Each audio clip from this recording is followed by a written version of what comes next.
Boss Battle Tips: How to beat Sarge.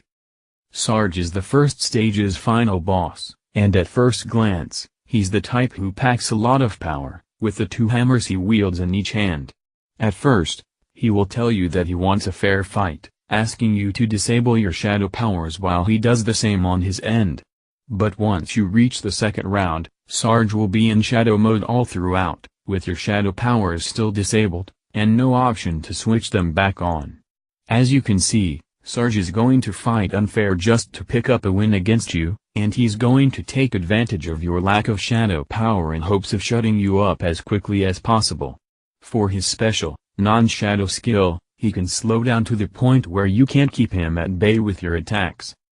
The key thing for this boss battle is the fact that shadow mode does not make one invincible, nor does it improve an opponent's, or your, defense.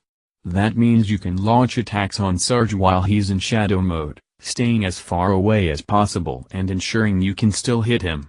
That means using a spear, a staff, or a long sword, preferably a staff, as that allows you to remain quick on your feet to avoid Sarge's attacks, while still being able to deal out a lot of damage.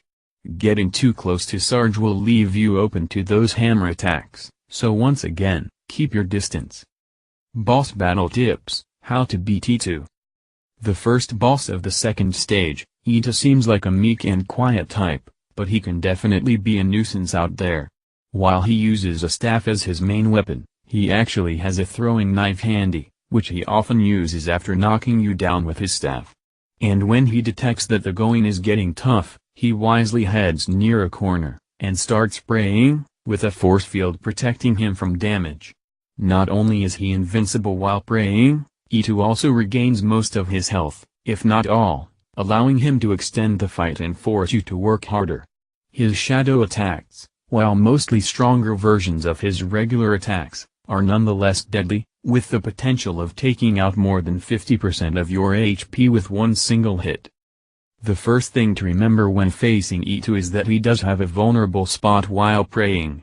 That's exactly the reason why he prefers to pray when as close to a corner as possible. If you hit him in the back, that's going to disrupt his prayer, and allow him to take damage once again.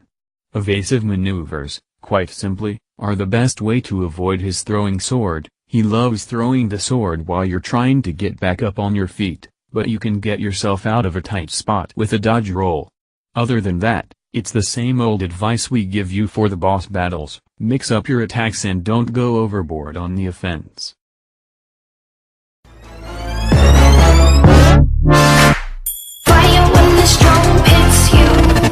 That's it, friend? Yes.